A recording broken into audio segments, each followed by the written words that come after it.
We are, as a people, inherently and historically opposed to secret society, opposed to secret oaths, opposed to secret proceedings, secret proceedings. No official of my administration, whether his rank is high or low, should interpret my words here tonight as an excuse to censor the news, to stifle dissent, to cover up our mistakes, or to withhold from the press and the public the facts they deserve to know.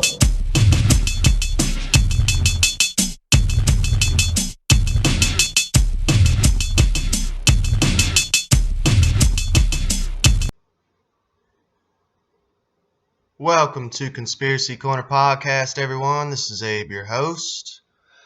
It is 6 a.m., October the 22nd, Friday, 2021.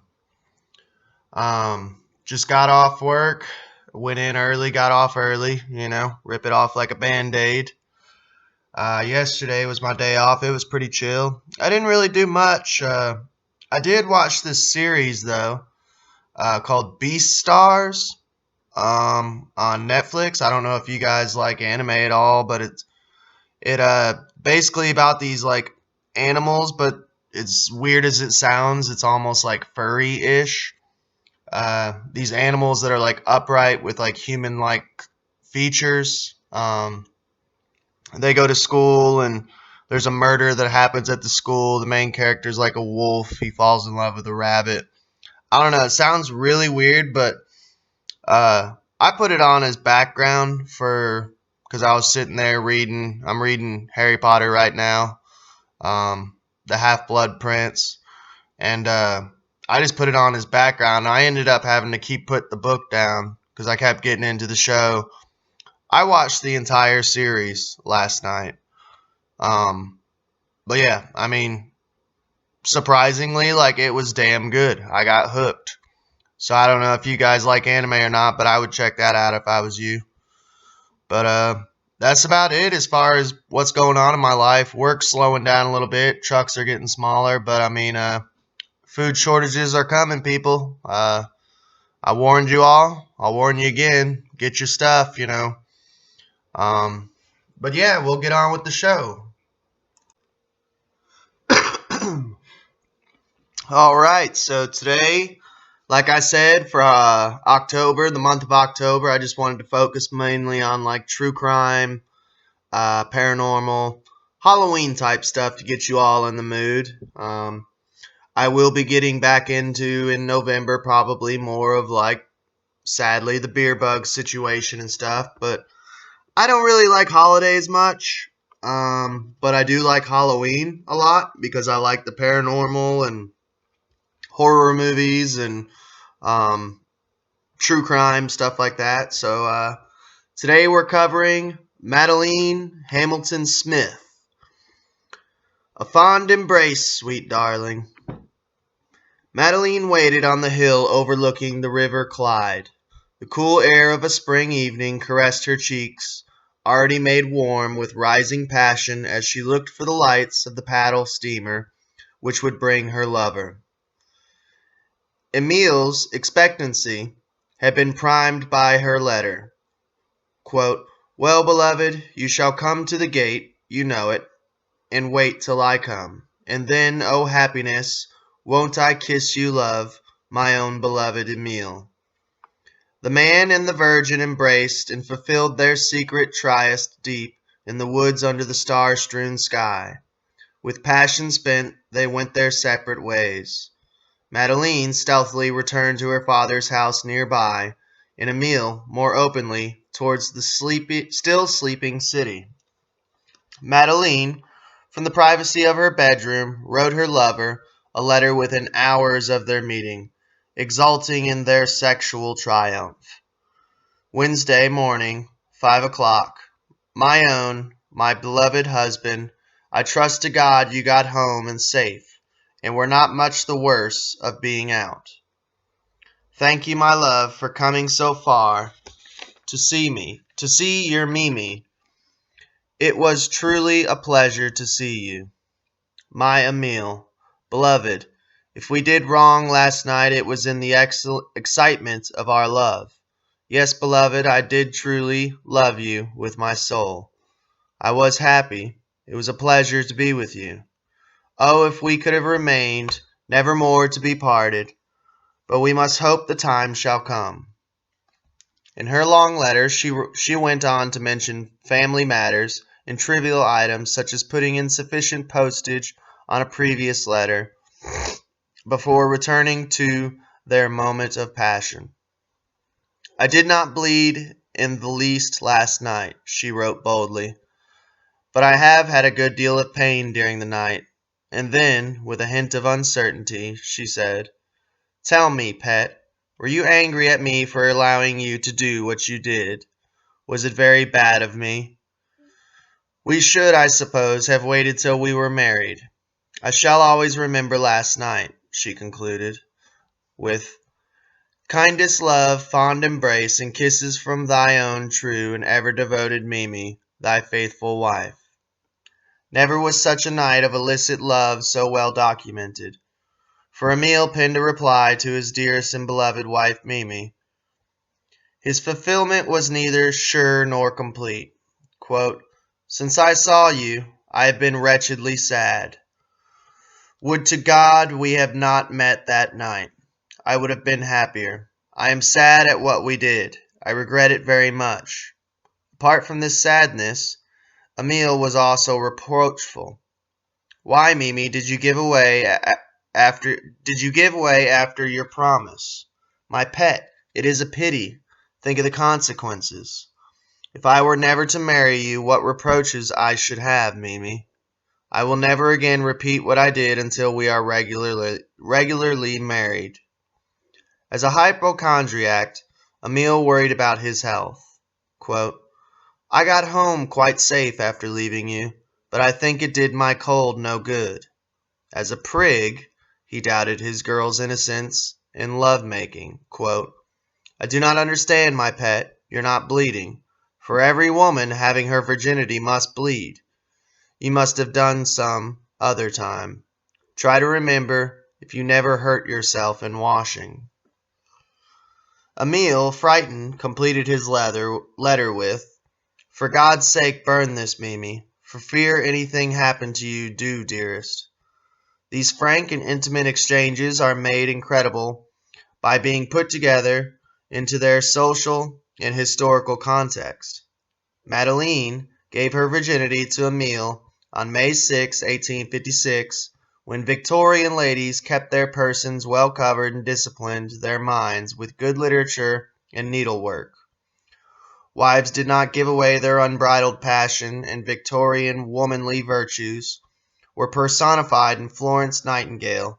The charge of the Light Brigade had occurred at Balaclava at merely 20 months previously, and the Prince Consort was 5 years away from his tragic death.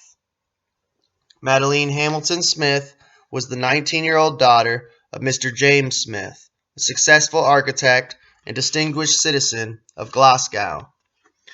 He had married well, taking as his wife Elizabeth Hamilton, the daughter of a prominent Glasgow architect whose creations included some of the city's major public buildings. James Smith had his own business, and his particular speciality was the design of villas and housing tenements. He was a man of property with a large house in India Street and a country mansion set in a lovely wooded area overlooking the Clyde. This was called Rowallan, and his own fanciful creation with such pre-Disneyland characteristics as narrow pointed towers and crenellated peaks. It was here in the grounds surrounding Rowallan that his daughter was deflowered on that fateful May evening. Before that disgrace and the tragedy which followed in its wake besmirched his family name, James Smith had been a paragon of middle-class respectability. He conducted his business affairs from an imposing office in Glasgow at 124 St. Vincent Street and counted the city's leading figures as his associates. He entertained them with pride at his home, and he and his wife attended all the important functions in Glasgow's social calendar. His wife, Elizabeth, a diminutive, dominated, and mousy woman, bore her husband 7 children, 2 of whom died in infancy. The eldest was Madeleine, born in 1835. Then came Jack, Bessie, Janet, and James. Madeleine had a happy upbringing, with none of the hardships which the other children suffered in the city's teeming tenements. She was a bright child, alert and quick-witted. Her natural temperament was subdued by her dominating father, although she could run things around her mother. At the age of 16, she was sent to finishing school in London. The aim was simple and straightforward. Mr. Smith's proud ambition for his eldest daughter to marry well was to be fulfilled. She would have to acquire the bearing and social graces which only London could provide. This was a plan with which Madeleine readily agreed, and in 1851, the year of the Great Exhibition, she traveled to London, where she joined Miss Gordon's establishment for improving young ladies. Madeleine was taught deportment, good speech, pleasing manners, and all the other refinements of gentility. Prayers, music, and lectures on the virtues of truth, humility, and obedience were part of her daily curriculum. The new pupil was observed to be, quote, exceedingly bright. Although a tendency toward willfulness was also noted. Part of her improvement lay in the writing of letters. Madeleine wrote twice a week to her parents, at considerable length, describing her activities in detail. The girl's passion for setting her emotions down on paper may have been an escape valve for a developing imagination. It was a habit which boded ill for her future. Miss Gordon's girls were naturally always well chaperoned, although her charges, no doubt, scrutinized young males from a distance.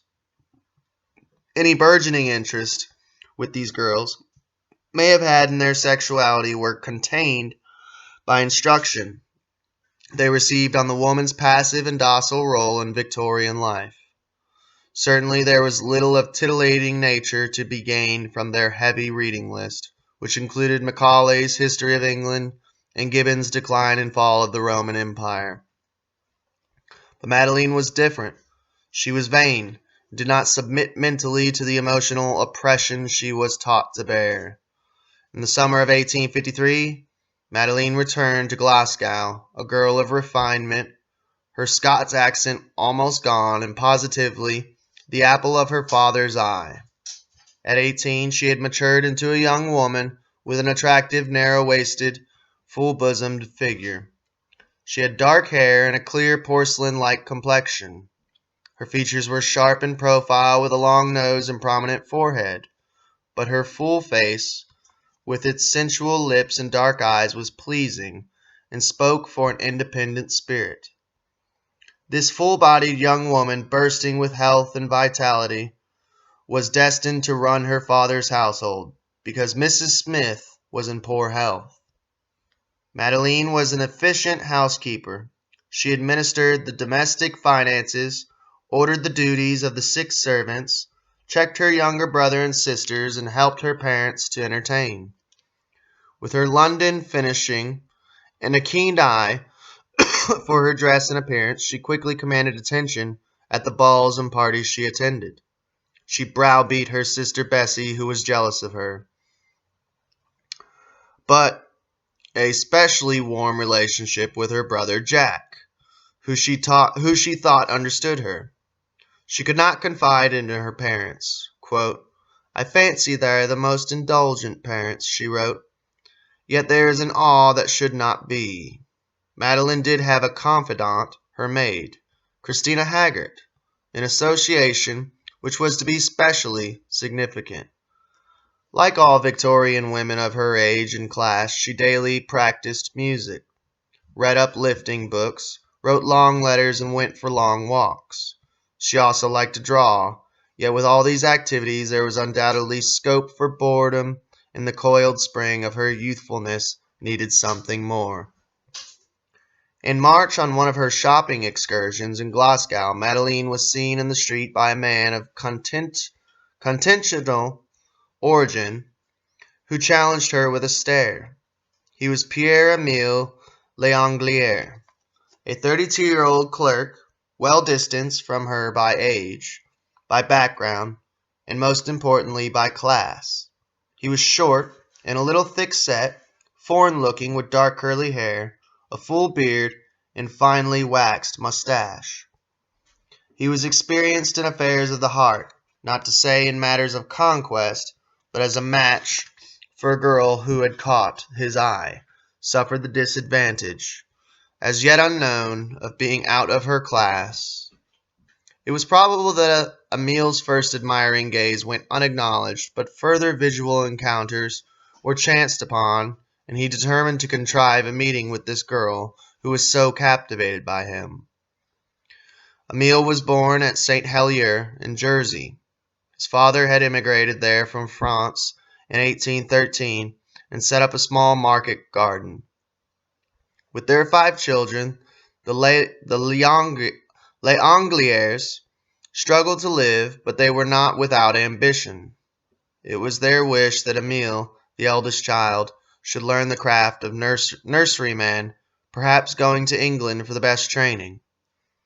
A local market gardener, A local market gardener, an Englishman named Sanders, had a liking for the boy and took him on as an apprentice. In 1840, when Emile was only 17, disaster struck, with the sudden death of his father. Mais L'Anglais took over the reins of the family business, leaving Emile free to continue his apprenticeship. 2 years later, a visiting Scottish landowner, Sir Edward Mackenzie of Conan, visited Sanders' nursery and was impressed by young Emile's industry and manner.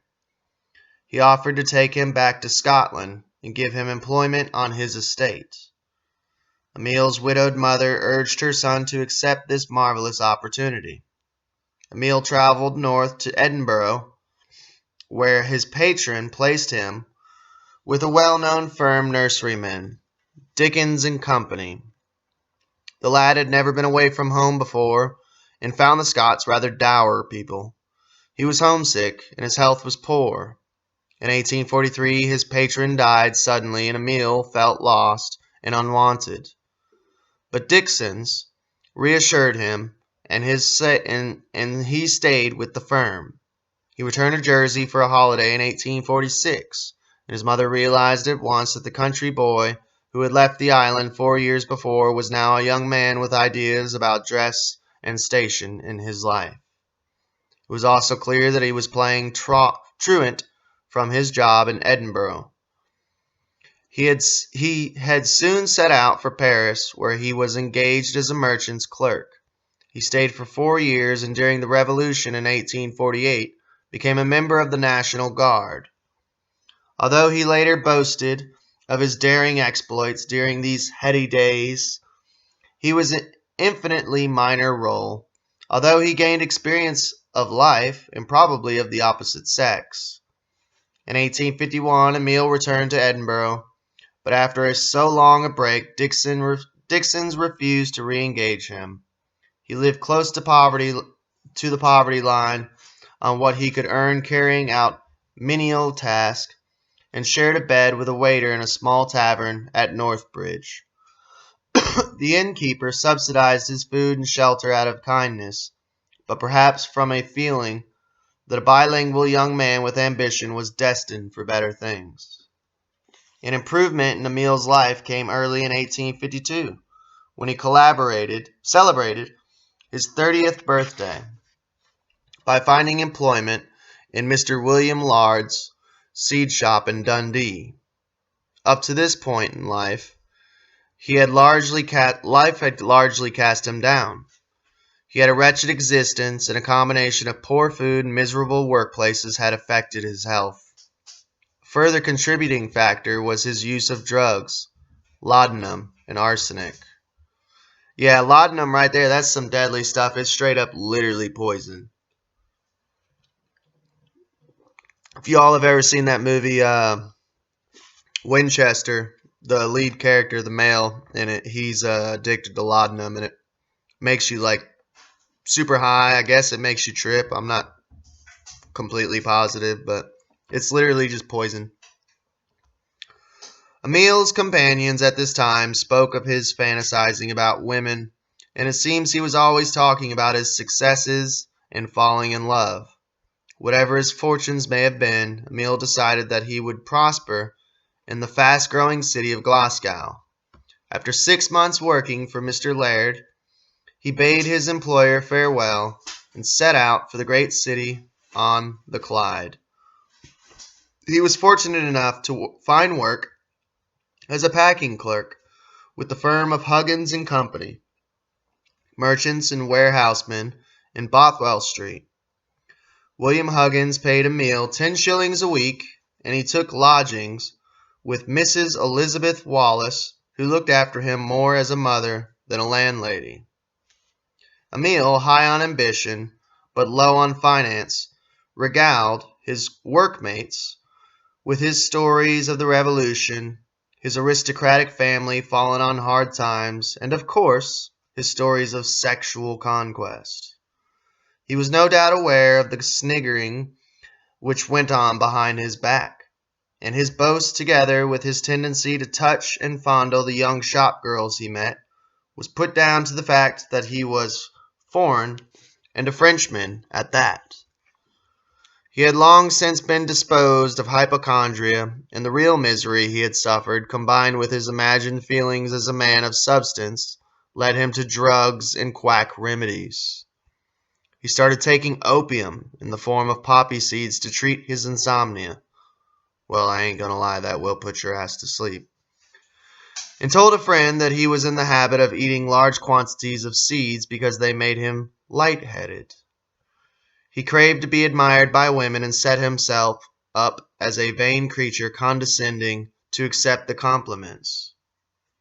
His Frenchness probably allowed him to get away with this boorish behavior, and many a Glasgow shop girl gawped starry-eyed at this self-confessed continental lover and a man about town. And then was the man who had set his sights on becoming better acquainted with Miss Madeleine Smith, although as yet he did not even know her name. Emil soon identified the source of his attraction and learned that a colleague at Huggins had a nephew, Charles Baird, who knew the Smith family. He befriended Baird, who lived in Royal Crescent, and wormed his way into his home. There he met 17-year-old Robert Baird, whom he thought more malleable than his brother, and put him up to asking his mother to invite Madeleine Smith to the house for the purpose of making an introduction. Mrs. Baird saw through this ruse and declined to cooperate. Falling back on his own advanced devices, Emil sent a rose anonymously to Madeleine on St. Valentine's Day. With admirable single-mindedness, he eventually effected the much sought-after introduction. Walking down Sachi Hall Street with Robert Baird, he several times encountered Madeleine while she was out shopping with her sister. She and Robert exchanged smiled greetings, and finally came the moment when Emil nudged his young companion to introduce his friend. Their eyes locked, and her yearning for excitement meshed with his Gaelic admiration. They met again by secret arrangement at Ogilvy's bookshop in St. Vincent Street. At least Madeleine's appetite for reading was being put to practical use.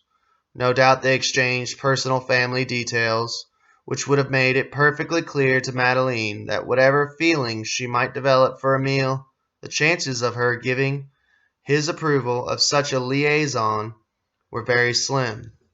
Nevertheless, the couple maintained their acquaintance, the details of which were recorded in a great body of correspondence. Madeleine's first letter to Emile referred to his St. Valentine's Day flower as, quote, "I do not feel as if I were writing to you for the first time. Ere long may you be a friend of Papa's, is my most earnest desire." She had plunged quickly into this new relationship, offering Emile every inducement. Quote, "I often wish you were near us." At the time of writing, the Smith family was at Rowan. "We could take such charming walks. One enjoys walking with a pleasant companion, and where could you find one equal to yourself?" She referred to the flower she had received on Valentine's Day, quote, "Your flower is fading. I never cast a flower away, the gift of one who cared for me. A little flower, a faded flower, but it was done reluctantly."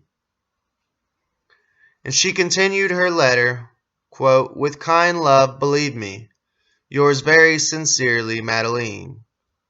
Thus began a long exchange of letters which in part was traditional for lovers at the time, but this correspondence had several distinctive features.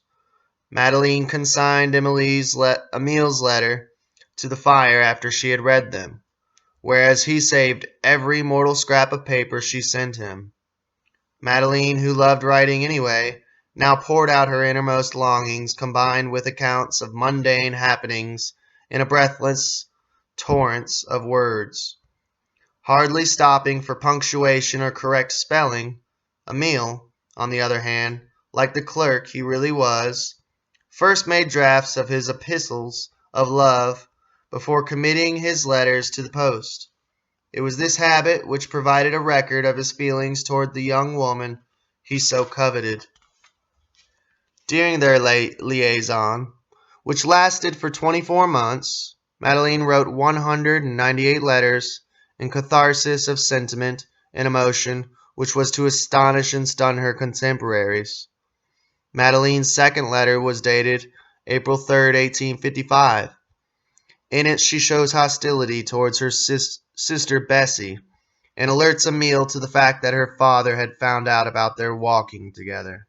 Quote, "Papa was very angry with me for walking with a gentleman unknown to him. I told him he had been introduced, and I saw no harm in it.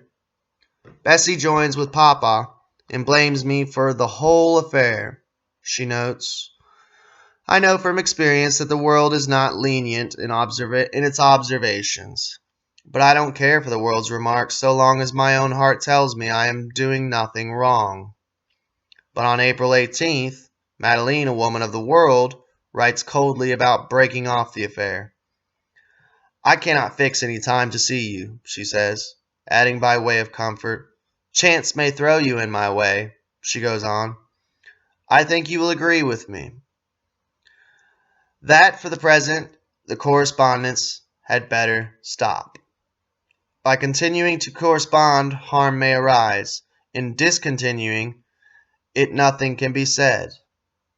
Yet again there is a lifeline to Emile. Quote, but as the song says, "There is a good time coming, only wait a little longer." Despite the promise of friendship, she concludes by signing herself Madeleine H.S. But the mood quickly changes, and the letters continue to flow, with Madeleine putting temptation in Emile's path. "If I can promote your happiness in the least, believe me, I shall be most willing to do so," she writes. From this point the tempo rises, and by the summer of 1855 the couple regard themselves as secretly engaged. They met clandestinely, sometimes at St. Stephen's Church, and Emile introduced Madeleine to Mary Perry, a motherly woman whose friendship he valued. Miss Perry, a middle-aged spinster, had taken Emile under her wing when he was depressed and had become his confidant. It seemed that the women took to each other, and Madeleine was soon asking Emile in her letters to "give dear Miss P. my love." Before the summer was over, Emile returned to Jersey to see his mother, with Madeleine's words of love ringing in his ears. I never saw anyone I could love as I do you.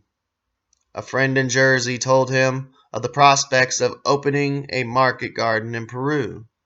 But when Emile broke the news to Madeleine, she was shocked by the thought of their parting. Quote, Would to God we had been married, then no power on earth could have prevented me accompanying you to Lima. Lima, I think it's spelled Lima. Though it is a great distance, I would go any place with you, my beloved Emile. Now you are away, I love you more than ever. This was followed by a letter in which she reminded him of his poor health. Quote, For I am sure that you will not live more than 3 or 4 years if you go. Emile returned to Glasgow, and Madeleine resolved to approach her father about their feelings for each other. Quote, I intend to be very decided with Papa. Tell him I will never marry any other but Mr. L'Anglais. I shall try and bear with all his threats he will hold, but I am not easily frightened. He will find out that his daughter has a mind of her own. She laid her plans carefully, and Emile was given a briefing. Quote, He, Papa, will most likely send for you. Be firm. Be careful that what you tell him. I shall tell him I receive letters from you at the post office. I shall tell him you have no future, but ere long you hope to have one.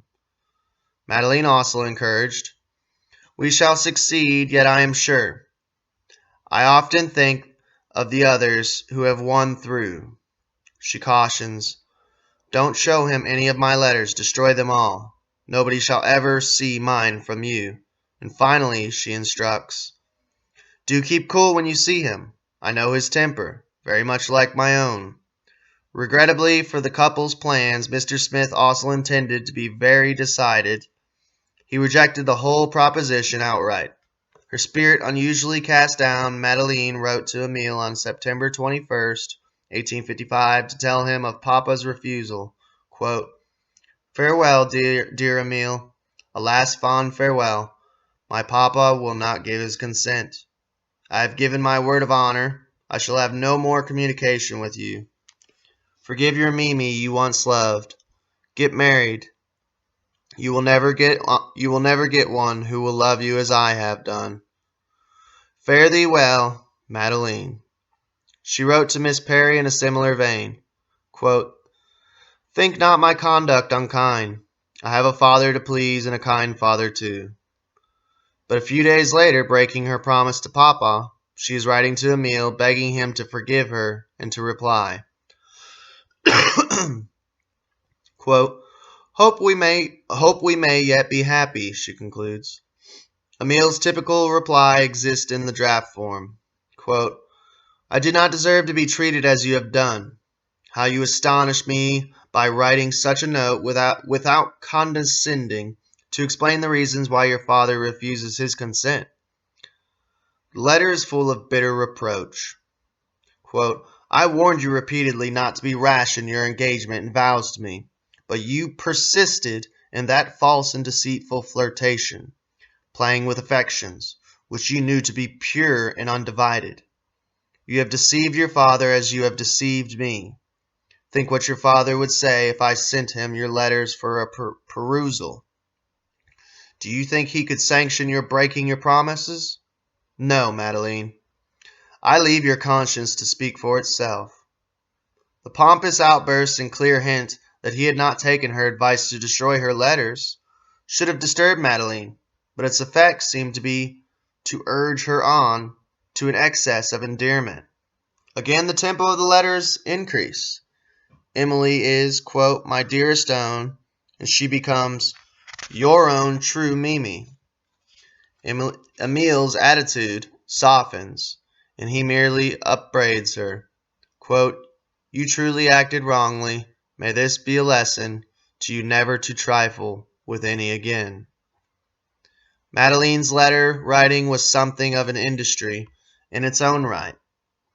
Both in its expression and its commission, she wrote with a quill pen in a large and angular hand, in the fashionable manner of the day. This was difficult to read in any case, and legibility was worsened by her habit of turning the sheet of writing paper through 90 degrees and writing across the lines already on the page. This paper-saving device, known as the Italian style, resulted in a kind of lattice work which William Ruffhead, the Scottish criminologist, called cryptographic missives. Her average letter consisting of 6 to 8 sheets of paper, some of which were crossed, presented Emile with a deciphering problem. But then, as Madeleine had already told him, true love never did run smooth.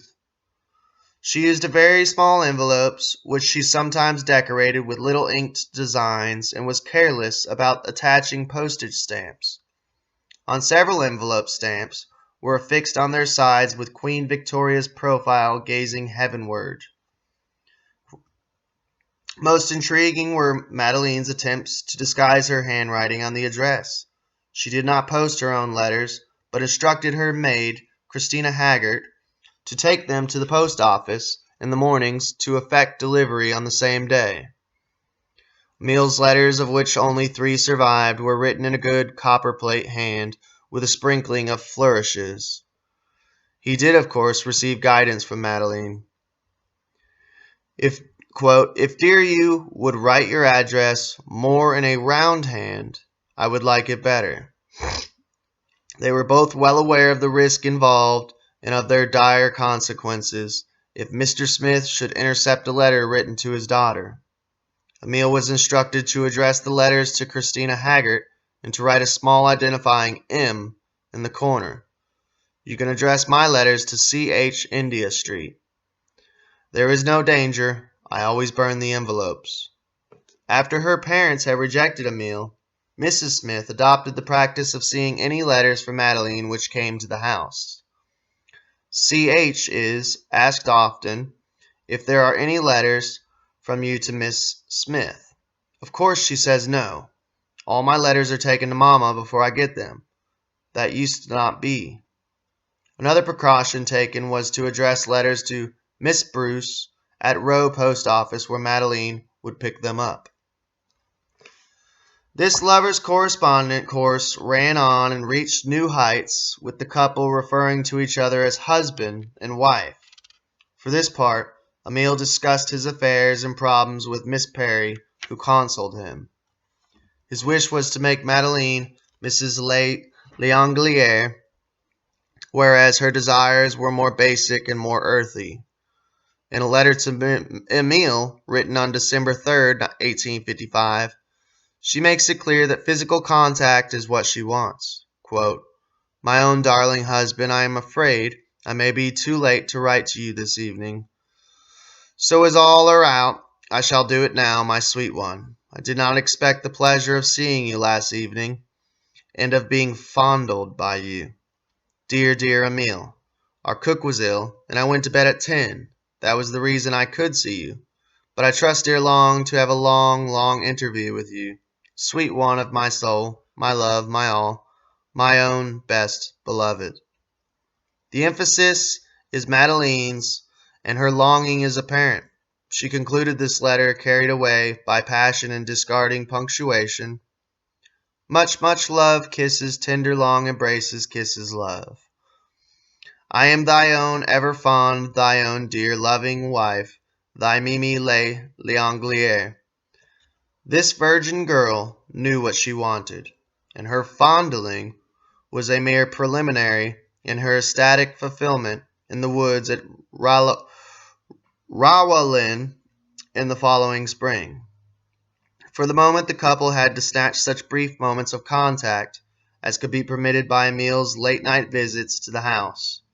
Christina Haggart would secretly open the front or back door, and Madeleine would sneak out of the bedroom, which she shared with her sister, Janet, to meet her lover in dark seclusion. Quote, I did, my love, so pity you standing in the cold last night, she wrote to Emile. But I could not get Janet to sleep, little stupid thing. There was also the ever-jealous Bessie to be watched for. Nevertheless, meetings were possible, and Madeleine issued careful instructions, as in this letter written on January 25th. Quote, "You come to India Street 10:30. Go on opposite side. I shall open the curtain of the dining room window. If I do, then come over to the door. If all is clear, I shall have it open for you to walk in. I hope it will be all right. We shall have an hour at least." Next, the letters turned to prospects of marriage. Quote, "We must be married on the Monday, and if we go out of town for 2 days, it will be quite enough. What will you say at the office? Shall you tell you are to be married, or just ask for a few days to leave?" inquires Madeleine. And then, quote, "I've been thinking of how I am to get out of the house, but I cannot fix anything till I know how you intend." Emil's intentions were unclear. Perhaps he quaked at the idea of elopement, but his girlfriend was not without ideas about reading the wedding banns. If you could get the man to, quote, "If you could get the man to cry them out in church before any of the congregation came in, it seems if they are just done in church, that is all that is wanted." She tries to uplift Emil by telling him that she would never yield to him. Quote, "You will never deprive me of my honor. I shall be firm on this point, dearest. I know you shall love me better for it." Meanwhile, at the beginning of March, having just come of age, Madeleine decided to approach her mother on the subject of marriage to Emil. The result was disastrous. Mrs. Smith informed her daughter that her papa would rather see her in the grave than married to a poor clerk. All the woes of this parental confrontation came pouring out in a long letter to Emil. "Could you give me a note on Sunday?" she asked. "One kind word to your broken-hearted Mimi." A hint of cooled ardor, or perhaps alarm, followed, with the suggestion that they cease their correspondence until the autumn. Sorry. It was a momentary lapse, for she now quickly resumed her letters with an increased frequency, which was the prelude to the consummation of her desires in the spring woods of Rallowin. Having sampled the fruits of passion, Madeleine was eager for more and told Emil, "I am yours for ever and ever." She wrote to him of her expectations. "You will come to our gate, come in, and take the narrow path on the left hand, and wait there till your own Mimi comes up. Will you, sweet dear love? I feel so excited tonight. I love you so much, my dear, little sweet dear, my fond Emil. And of the consequences, truly last night I did burn with love, but we were good, we withstood the temptations. Some day we may love without any fear or trick. And when I got in last night I discovered several spots of blood in my clothes. Why was that, I wonder? By midsummer of 1856, the practical difficulties of maintaining any acceptable relationship with Emil which would lead to marriage, had begun to look insuperable. Madeleine, no doubt, also realized that her appearance at most of any function attracted a good deal of attention. In short, there were other fish in the sea, and many of them were a great deal more eligible than Emil.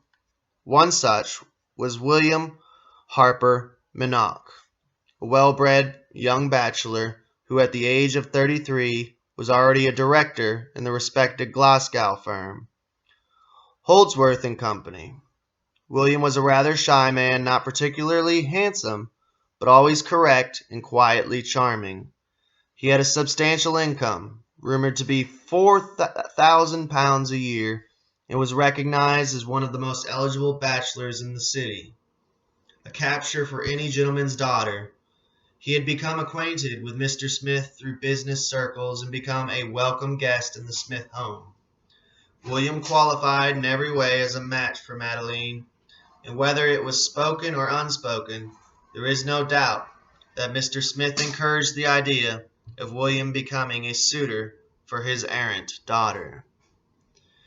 And we'll leave off right there where William comes into play. Like I said, this is a murder story. It is Halloween related, but it's a longer episode. There's quite a lot. It's a longer story, but I hope you enjoy and I hope you stay tuned, and we'll get into the rest of the story.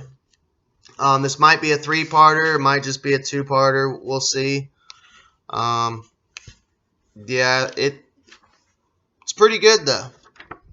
But I hope you all enjoyed, and stay tuned, and have a good day. We are, as a people, inherently and historically opposed to secret society, opposed to secret oaths, opposed to secret proceedings. No official of my administration, whether his rank is high or low, should interpret my words here tonight as an excuse to censor the news, to stifle dissent, to cover up our mistakes, or to withhold from the press and the public the facts they deserve to know.